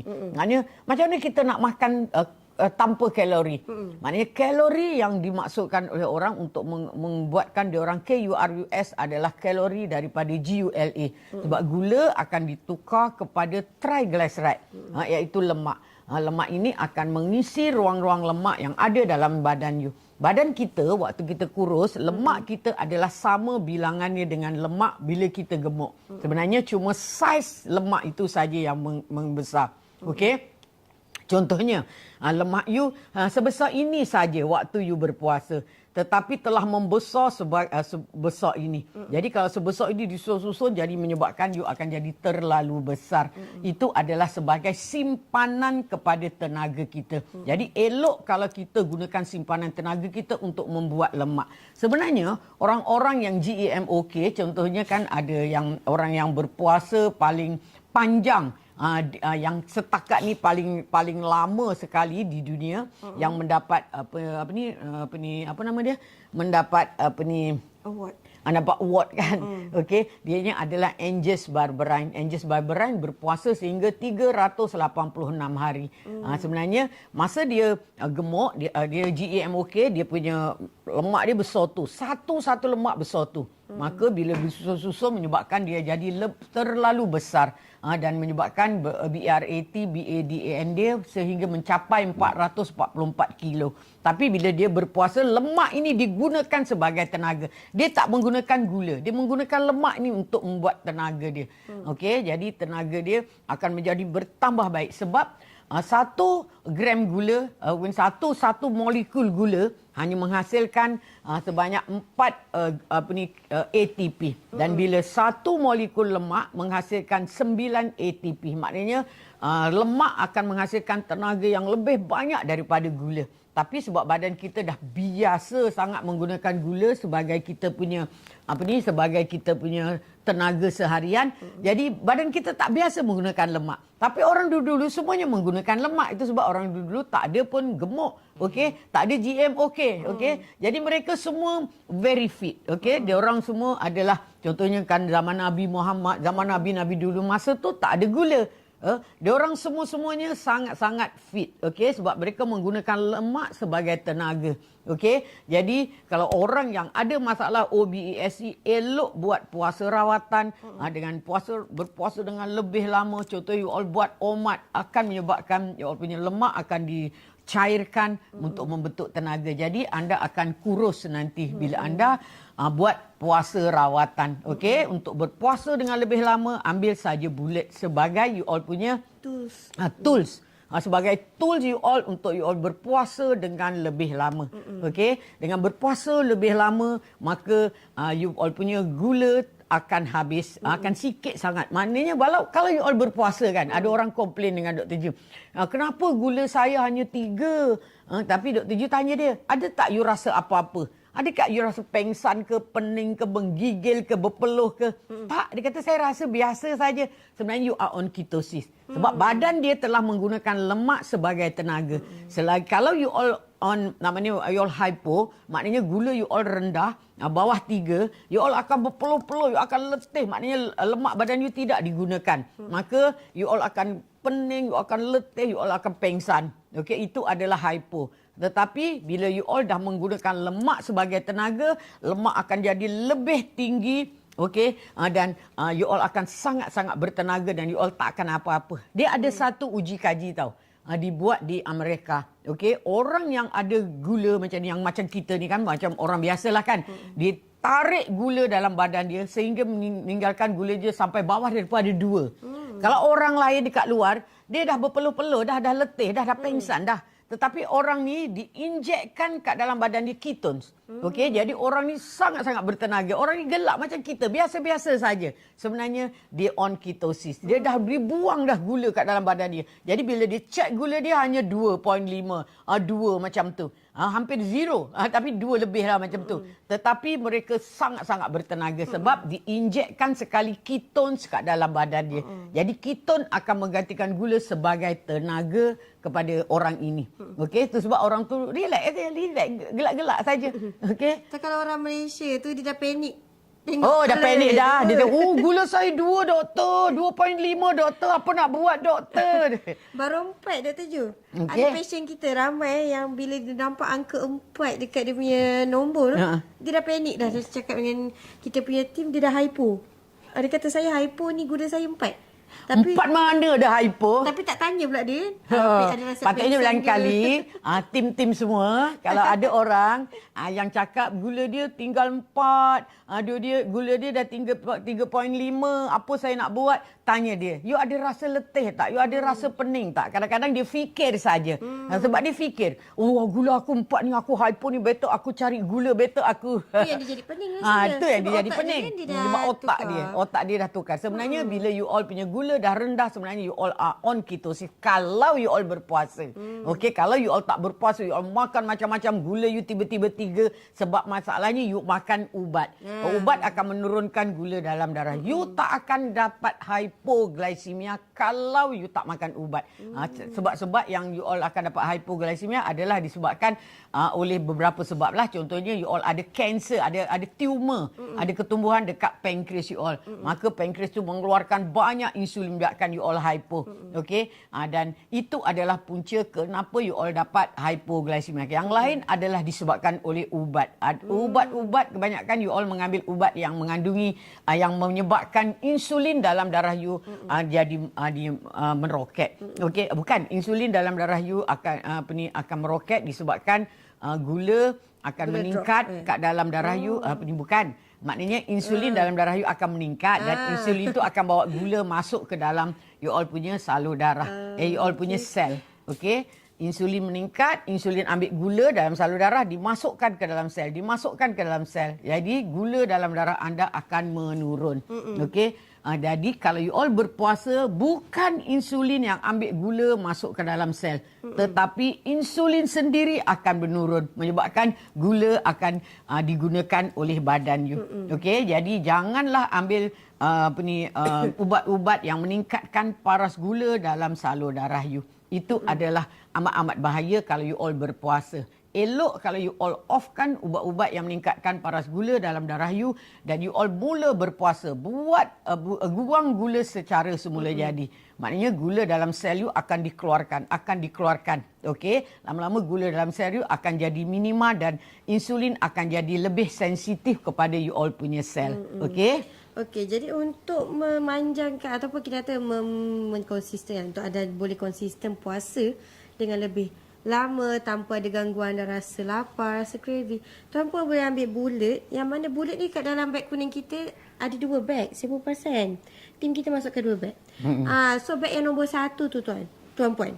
Sebab ada ramai yang komen punya beg nombor 2 apa, beg nombor 2 apa. Ukur ke? Betul. Tapi kita sekarang ni tuan puan, untuk anda nak memanjangkan puasa, anda advice untuk anda ambil bulat. Bulat ni dia adalah C8 dan C10. Dia adalah tools yang boleh membantu anda untuk anda kekal kenyang yang lebih lama. Itu adalah bulat ya. Bulat adalah yang ini. Yang kita ada dekat dalam beg nombor 1. Dia ada yang 500 mil, ada yang 150 mil. Okey, you all boleh cuba dulu 150 mil. Dan bila you all dah biasa, you all boleh beli yang 500 mil. Kalau you all nak lebih harga yang lebih murah, you all boleh contact tim Dr. Ju sebenarnya. Okey, yang ini pula adalah Uko. Ini adalah Uko, minyak yang organik yang you all boleh gunakan untuk you all buat nasi resistant. Ini adalah 1 liter. You all boleh buat memasak, you all boleh buat menggoreng. Ini adalah minyak yang kurang menghasilkan aldehyde. Aldehyde adalah satu toksik dalam badan you. Bila you all panaskan saja minyak, dia akan menghasilkan aldehyde. Aldehyde akan menyebabkan salur darah you akan mengalami keradangan dan you senang dapat kanser. Itu sebab orang Malaysia ramai dapat kanser sebab dia orang suka sangat makanan yang bergoreng. Okey, orang Malaysia saja yang suka makanan bergoreng. Orang Malaysia, Indonesia, orang Asia lah kan. Tetapi kalau dekat barat, dia orang tak ada masak menggunakan minyak yang banyak-banyak tu. Okey, dia orang bakar. Apa dia? Dia banyak bakar-bakar. Dia banyak bakar-bakar. Okey. So, jadi tuan-puan, mana-mana yang dapatkan bulat pada hari ni kan Dr. Ju, tahu tak harga yang mereka akan dapat dalam live kita ni saja. Habis live anda dah tak dapat harganya RM136 sahaja untuk bulat. You all dapat harga berapa? Sebenarnya harga you all mungkin lebih murah sebab you all akan dapat voucher daripada TikTok sendiri. Jadi mana-mana yang dapat lebih rendah daripada RM136, saya advise tuan-puan untuk check out segera. Dan Dr. Ju, ingat tak hari tu kita ada webinar kolesterol kan? Ya. Dan Dr. Ju tak habis lagi kongsi. Ya, betul. Dan sebenarnya kita tak sempat sentuh betul-betul part yang smart pemakanan. Khas untuk kolesterol. Sebenarnya bila kita cakap pasal pemakanan ni, dia sesuai untuk semua penyakit kronik. Ya, betul.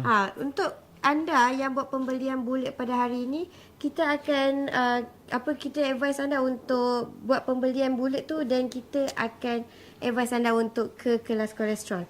Maksudnya tim kita akan kontak anda berkenaan dengan info kelas webinar yang kedua nanti. Okey, dekat webinar kedua ni sebenarnya Dr. Ju dah siapkan. Siapkan ada dalam 30 slide berkenaan dengan pemakanan yang menurunkan anda punya kolesterol.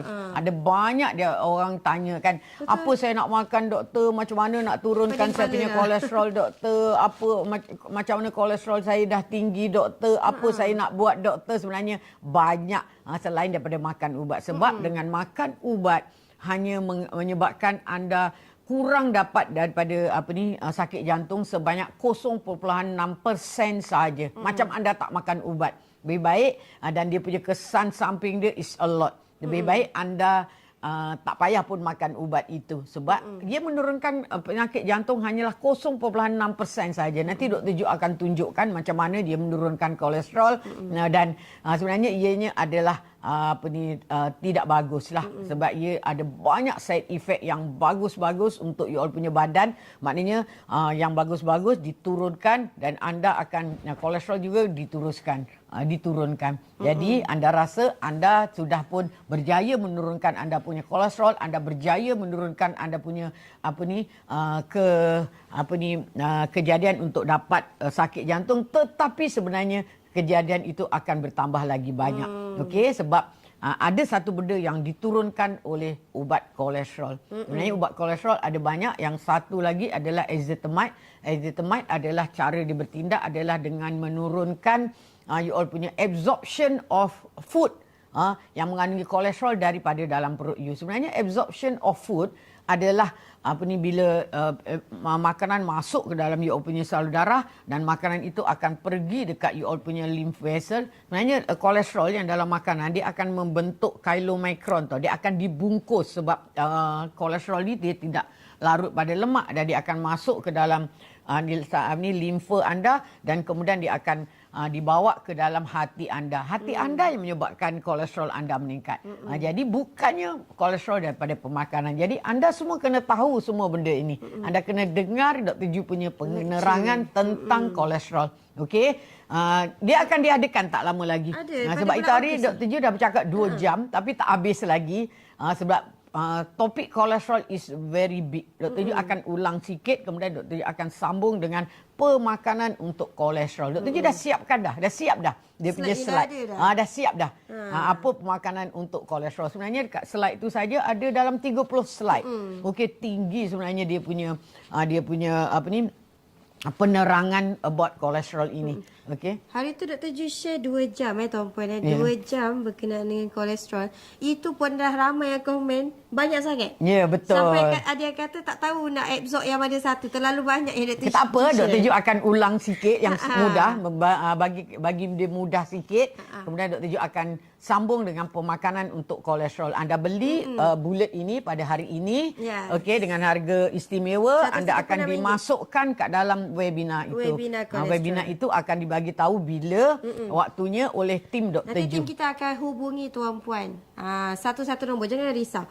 Jadi mana-mana yang ini kita tak tulis kat dalam ni tau. Tak tulis dekat dalam kuning kita.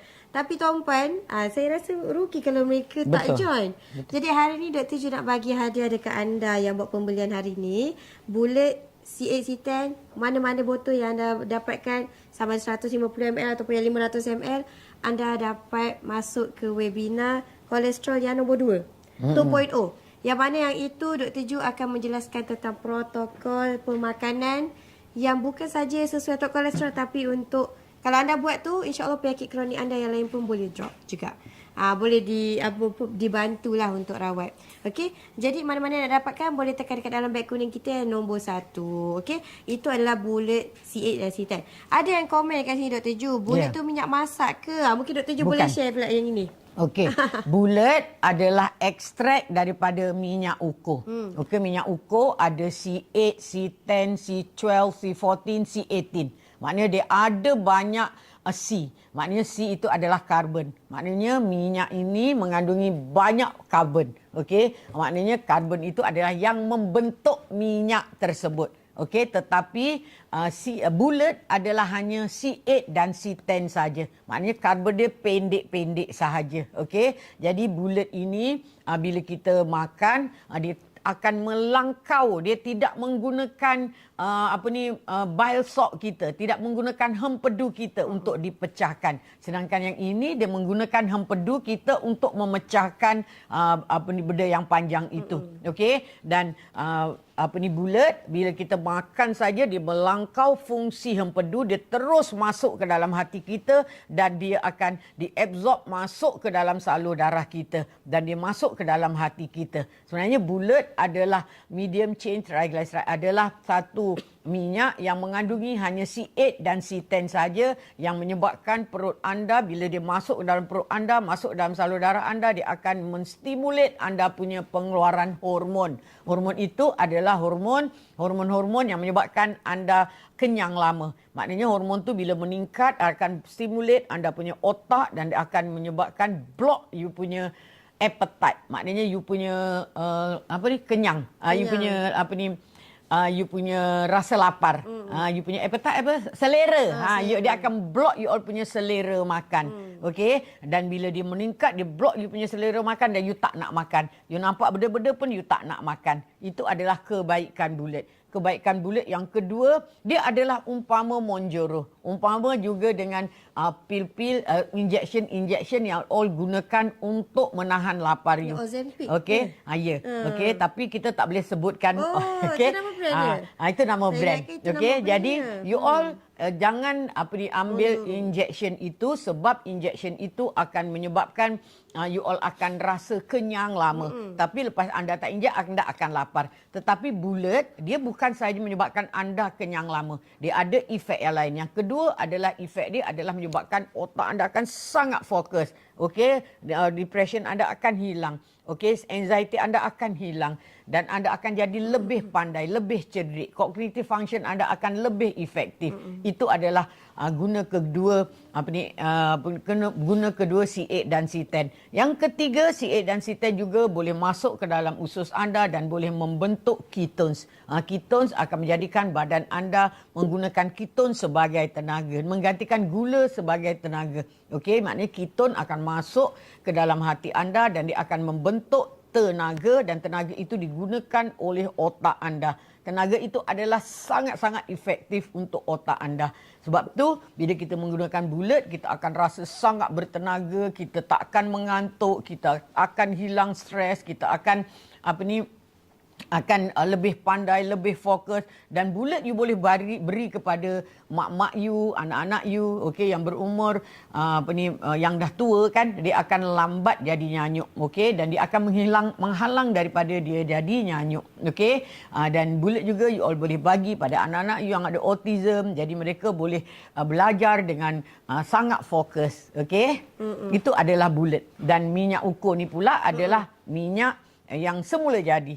Okey, minyak ini ada dapat USDA organik. Maknanya minyak ini tidak ditapis menggunakan bahan kimia. Minyak ini anda boleh bebas menggunakan untuk menggoreng, untuk buat nasi resistant, untuk menumis. Jadi minyak ini adalah minyak yang sangat sehat. Sebab kalau you tengok carta dekat dalam GOGLE, dia ada carta cooking oil and aldehyde. Aldehyde adalah satu benda toksik yang boleh menyebabkan masuk dalam DNA anda dan mengubah DNA anda, menyebabkan anda boleh dapat kanser, boleh dapat penyakit kronik macam-macam. Okey, dan minyak ukur ni kurang menjadi aldehyde. Jadi anda bebas menggunakan dia untuk menumis, okey, untuk buat nasi resistant. Dan bila buat nasi resistant, nasi anda akan jadi kurang glycemic index dan kurang gula. Dia orang tanya tau, macam mana nak kurangkan nasi dalam gula? Macam mana kurangkan nasi dalam gula? Itu adalah caranya. Dengan masak nasi menggunakan minyak ukur. Okey? Okey. So tu untuk soalan tadi, yang mana bulat adalah minyak masak ke? Bukan. Bulat bukan minyak masak. Bulat tak boleh dimasak. Yang boleh dibuat masak adalah yang dalam beg nombor 2, iaitu OOCO ukur. Okey. So ada next soalan Dr. Ju. Beg nombor 2 tu cukup ke untuk kecil manis ukur? Untuk kecil manis? Rasanya dia tersilap. Bukan beg nombor 2 yang Dr. Ju cakap dari tadi sebenarnya. Okey. Yang dari tadi Dr. Ju cakap yang menyebabkan kenyang, yang menyebabkan pandai, yang menyebabkan anda KURUS adalah bulat. Dan minyak ukur juga menurunkan glycemic index anda dalam you punya makanan. You boleh ambil dua-dua minyak ini sebenarnya. Untuk orang yang ada DM, elok ambil dua-dua minyak ini. Okey? Maknanya minyak ini anda gunakan untuk memasak, untuk menumis, dan anda buat nasi resistant menggunakan minyak ini. Dan minyak ini anda letak kat dalam nasi anda letak kat dalam air anda, menyebabkan anda kenyang lebih lama, menyebabkan anda lebih pandai. Okey, dan anda juga boleh KURUS. Okey, itu perbezaan antara dua minyak ini. Okey? Okey. So, next soalan dia kata susu apa untuk KM? Okey, susu untuk KM adalah susu almond. Kalau tanya Dr. Ju cakap susu almond. Sebenarnya kita yang dah dewasa ni sebenarnya tak elok pun ambil susu. Sebenarnya susu yang dijual dekat luar sana kebanyakannya mengandungi gula. GULA, dan susu yang original, yang natural juga mengandungi gula. Contohnya susu-susu yang fresh milk, dia mengandungi gula. Dia mengandungi dalam 17 gram gula untuk 100 ml. Jadi kalau anda buat, contohnya anda nak buat bulletproof coffee, anda gunakan susu almond. Dan susu almond Dr. Ju pun buat dengan susu almond ni tadi. Okey, air coffee, Dr. Ju letak susu almond, Dr. Ju letak bulat, Dr. Ju minum. Sebenarnya bulletproof yang sebenar-benarnya adalah menggunakan coffee, menggunakan susu almond, menggunakan butter, pure butter, dan menggunakan bulat. Okey, you blend sampai dia jadi satu larutan yang sangat sedap. Okey, itu adalah bulletproof coffee, dan anda akan kenyang lebih lama. Kalau anda dah buat bulletproof coffee, sebenarnya anda dah tak perlu makan dah. Contohnya waktu bersahur. Pagi-pagi anda nak bersahur kan. Contohnya buat puasa biasa. Waktu bersahur tu anda ambil bulat. Okay, anda ambil bulletproof coffee. Okey, anda boleh makan ubat waktu tu semua. Ia tidak akan menyebabkan perut anda akan ada sakit. Okey, jadi anda boleh berpuasa terus sampai petang tanpa makan apa-apa dan tanpa minum. Itu adalah puasa yang betul. Bukan itu adalah puasa orang-orang Islam. Maknanya puasa yang sebenar. Puasa di mana anda tak makan dan anda tak minum. Kalau anda nak buat puasa rawatan, anda berpuasa daripada pukul 6 sampai pukul 10 atau 11 atau 12, atau you buat terus sampai 24 jam atau 22 jam lah. Okey, iaitu omat. Omat adalah di mana anda makan sehari saja dalam sekali. Sebab anda dah tak lapar dah. Tak lapar dah. Anda macam hanya dahaga saja. Anda minum air saja sampai petang. Itu akan sebenarnya Dr. Ju ada staff yang dulu buat omat. Okey, tiap-tiap hari dia buat omat. Dari badan dia gemuk, sekarang dia dah telah pun jadi kurus. Okey, sebenarnya dengan hanya buat omat saja. Tetapi bila mula-mula you nak buat, otak you akan fikir, ya Allah, aku lapar, aku nak itu, aku nak ini, aku nak makan itu, nak makan itu. Semuanya adalah otak you. Tapi kalau you all dah fokus yang you nak buat, aku nak buat. Okey, you all boleh buat dengan tanpa rasa bersusah payah. Okey, sebenarnya craving tu yang menyebabkan dia orang nak makan itu, nak makan ini saja. Okey, ada yang tanya daripada Puan Ros. Doktor, saya nak tanya, kalau amalkan puasa yang betul, boleh stabilkan gula ke? Sebab gula saya agak tinggi. Ya, boleh. Betul boleh. Okey, kalau you buat puasa betul, tapi masa bersahur you jangan ambil gula dan waktu berbuka you jangan ambil gula dan low karbohidrat. Okey? Kalau dia nak buat IF waktu dia puasa, contohlah puasa ganti kan. Boleh kan Dr. Ju kan? Boleh. Dr. Ju boleh bagi tips macam Okey. nak 16 Sebenarnya jam. waktu 14 jam itu adalah waktu kalau orang berpuasa betul 14 jam itu adalah sudah cukup. Tapi kalau anda nak 16 jam juga sama seperti puasa rawatan, pada pukul maghrib waktu anda makan tu, anda boleh minum air saja. Contohnya anda minum bulletproof coffee dan lepas tu anda makan pada pukul 10. Itu sama dengan you all buat puasa rawatan. Okey, 7 kan? 7.30, 8.30, 9.30. Okey, itu 16 jam sebenarnya. Okey, jadikan dia 16 jam. Tapi kalau you all nak buat omat, you just sahur tu you makan nasi. Okey, ataupun you makan benda-benda yang banyak karbohidrat, banyak fiber. Okey, you makan sayur, you makan ayam, okey, you makan ikan, dan lepas tu you buat omat. You hanya makan satu hari sekali sahaja. Okey, untuk orang-orang yang nak KURUS, untuk orang-orang yang nak stabilkan dia punya gula dalam darah. Sebenarnya gula dalam darah you boleh stabil. Okey, tetapi otak you yang sangat penting. Otak you sangat penting. Kalau otak you memikirkan you nak makan, aku tak makan, gula anda akan naik. You tengoklah, gula anda akan naik. Sebenarnya itu disebabkan oleh stres. Okey, stres akan meningkatkan you punya hormon kortisol. Hormon kortisol akan merangsang you all punya insulin untuk meningkat dan insulin akan meningkatkan you all punya gula dalam darah. Kadang orang dah berpuasa daripada seharian dia tak makan. Dia kata pukul 6 petang, contohnya kan pukul 5 petang dia makan. Sebelum makan tu dia check dia punya gula. Very high. Kenapa gula saya 9 doktor? Kenapa gula saya 10 doktor? Sedangkan saya dah tak makan dah 24 jam. Sebenarnya anda berada dalam keadaan stres. Jadi anda kena turunkan anda punya stres dengan buat regangan, dengan macam-macam you all punya cara untuk menurunkan anda punya stres. Contohnya anda berzikir sebab anda memikirkan tentang makanan. Anda memikirkan masa pukul 3 petang, aku nak makan petang ni, aku nak makan apa ni, aku nak makan. Jadi anda berfikir tentang makanan. Jadi itu juga menyebabkan anda stres. Jadi anda akan lapar waktu tu. Okey? Jadi anda kena berhati-hati dengan benda ini.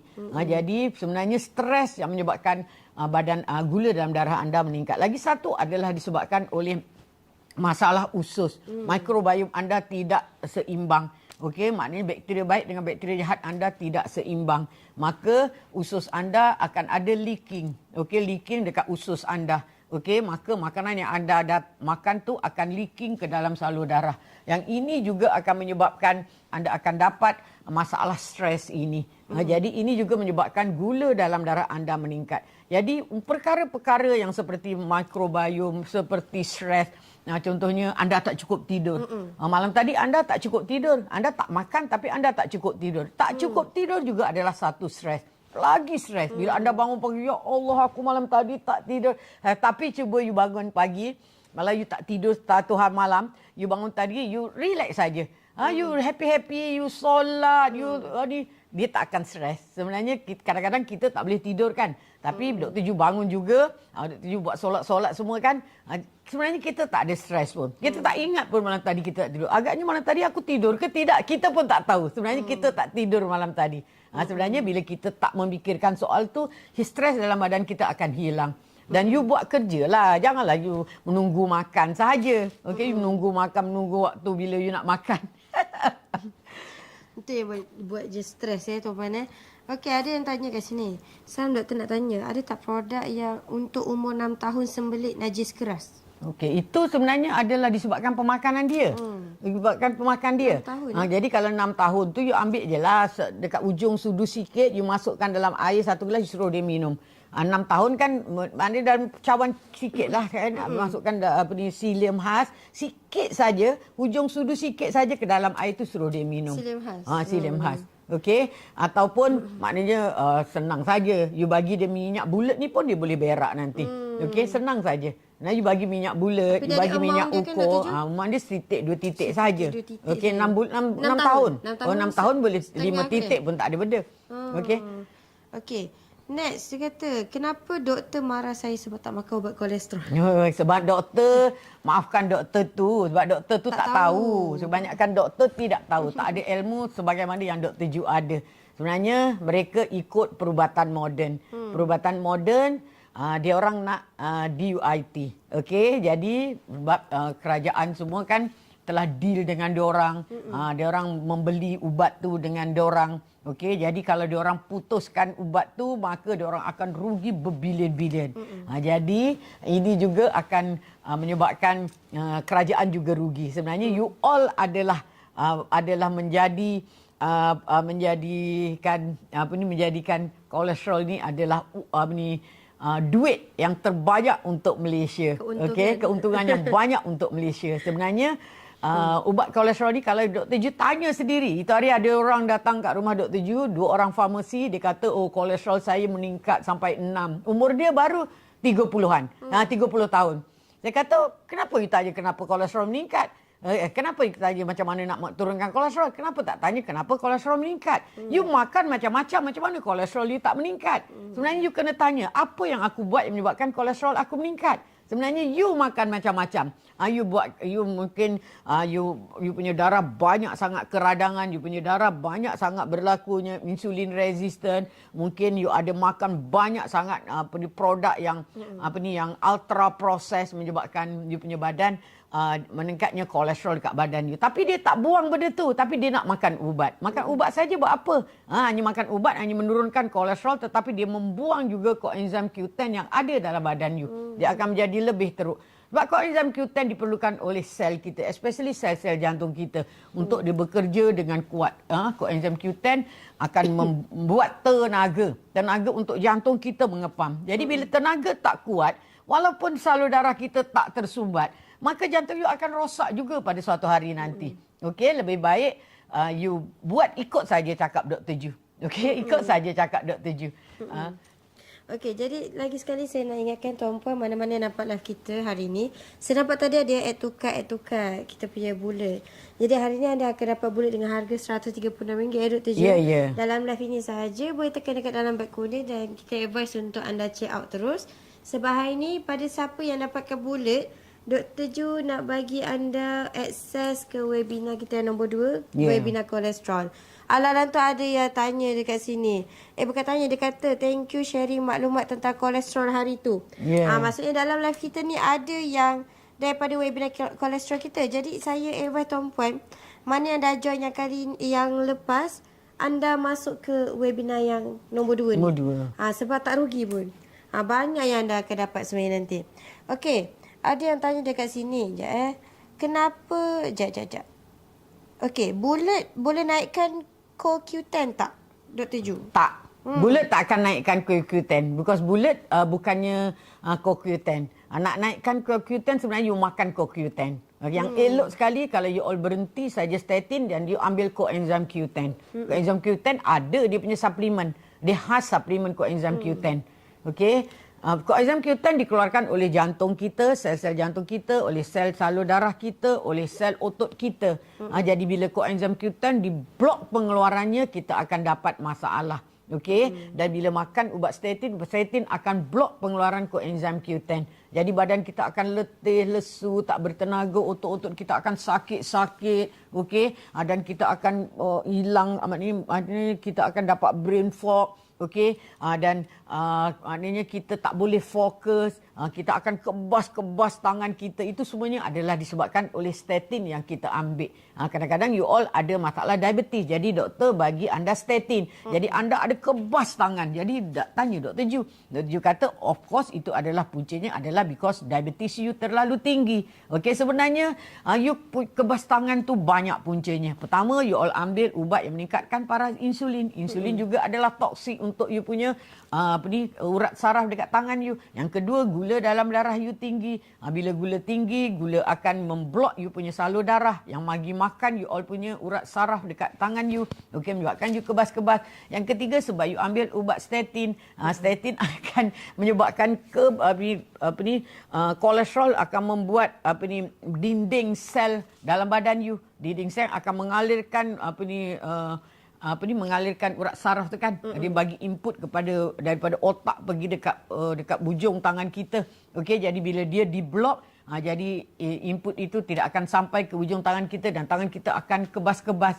Okey, sebenarnya banyak punca kenapa kita dapat masalah kebas-kebas tangan untuk orang yang ada masalah diabetes. Okey, dan kebanyakan orang bila dia kebas saja, maknanya dia tercucuk duri ke tercucuk apa, dia tak rasa.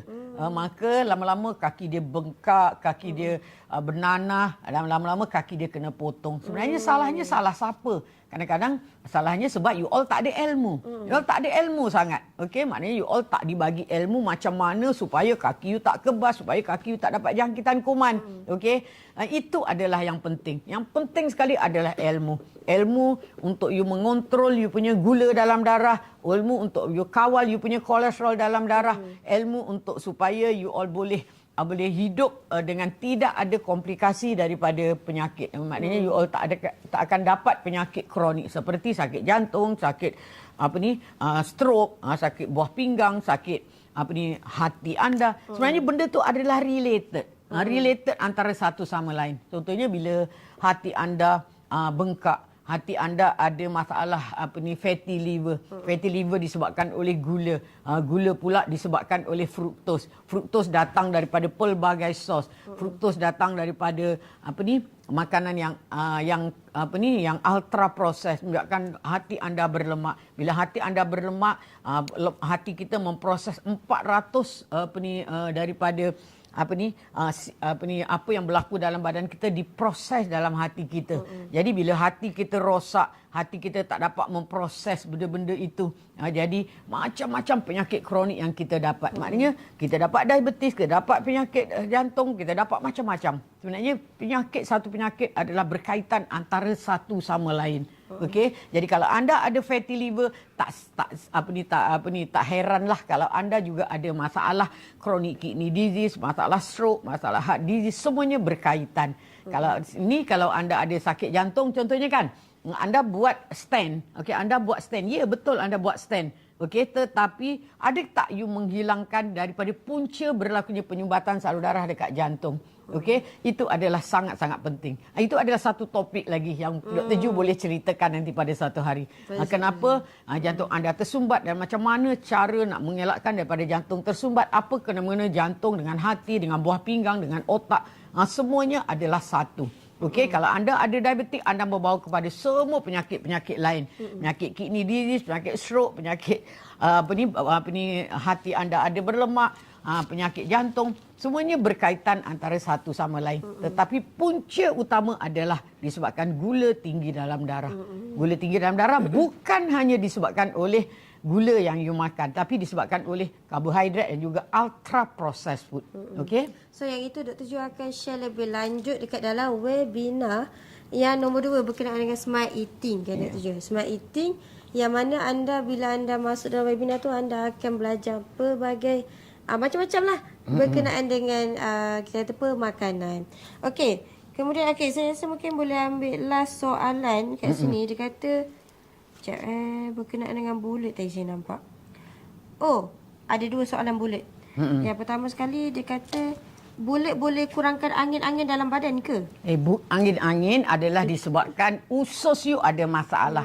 Usus you ada masalah. Maknanya usus you dia punya microbiome sudah tidak seimbang. Microbiome bermakna bakteria baik dan bakteria jahat. Bakteria baik patutnya ada 80%, bakteria jahat ada 20%. Jadi bila ini tidak seimbang akan menyebabkan usus you jadi cedera lah kan. Usus you jadi ada keradangan. Jadi itu yang menyebabkan perut anda akan jadi bloated, akan jadi angin-angin. Sebab bila anda makan sesuatu saja, benda itu akan bertindak balas dalam usus you menyebabkan anda akan ada angin-angin. Jadi anda kena betulkan usus anda.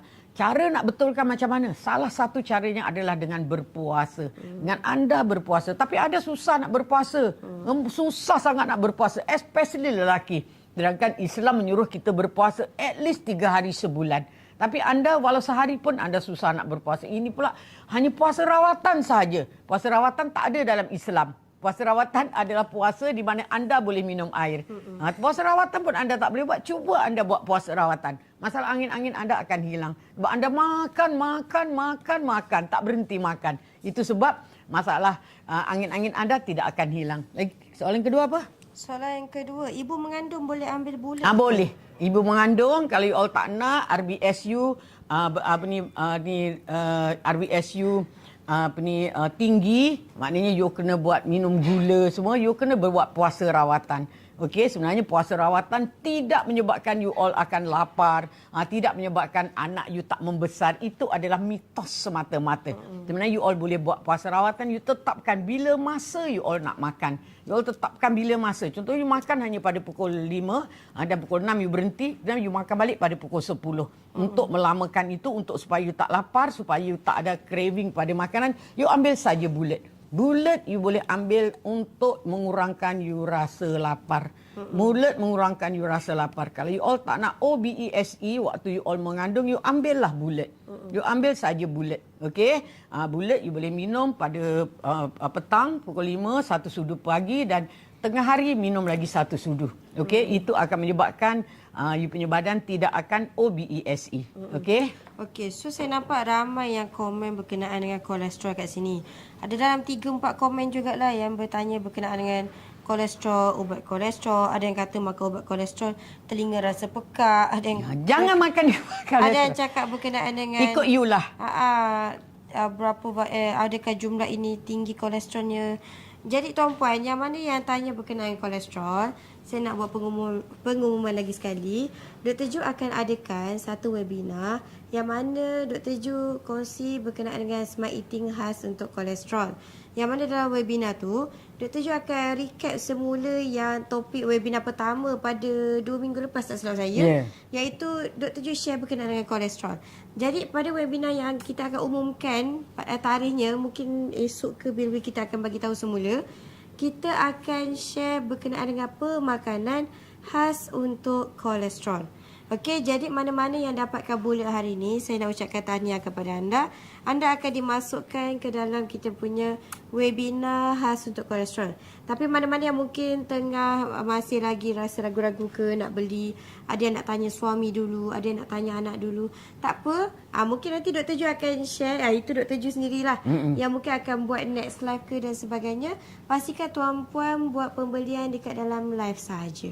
Okey, buat pembelian dalam live ataupun hari ni lah, kita berkata hari ni siapa yang buat pembelian, kita akan masukkan nama anda ke dalam kita punya webinar Smart Eating khas untuk kolesterol yang kita akan jalankan pada bulan Ogos ini. Awal bulan Ogos nanti kita akan bagi tahu bila. Okey, jadi saya nak ucapkan terima kasih kepada semua yang join kita punya sesi podcast hari ini.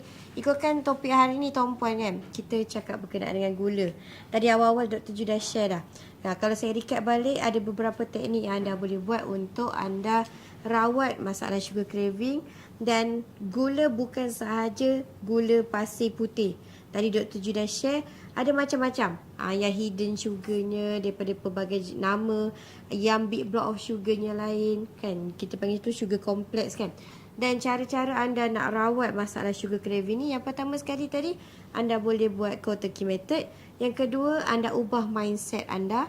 Yang ketiga, anda boleh buat intermittent fasting. Yang keempat, anda boleh ambil makanan yang natural food.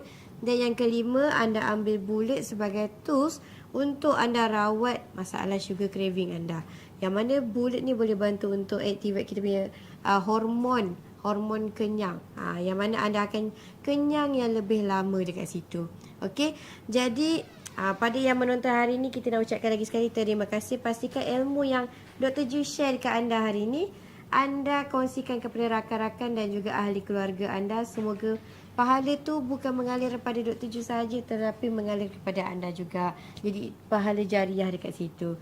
Jadi insyaAllah kita akan jumpa lagi pada hari Selasa akan datang dengan topik-topik yang lebih menarik. Kalau Tuan Puan ada cadangan topik, anda nak Dr. Ju cakap pasal topik ini, contohlah topik wanita ke, penyakit puan ke apa ke, anda boleh komen kat mana-mana video Dr. Ju, ataupun anda DM TikTok Dr. Ju. Nanti tim kita akan baca kalau ada cadangan. Okay? So insyaAllah kita akan jumpa lagi di masa akan datang. Yang baik itu datang daripada Allah, yang buruk itu datang daripada kehilafan kami. Bye, jumpa lagi. Bye-bye. Bye. Assalamualaikum warahmatullahi wabarakatuh.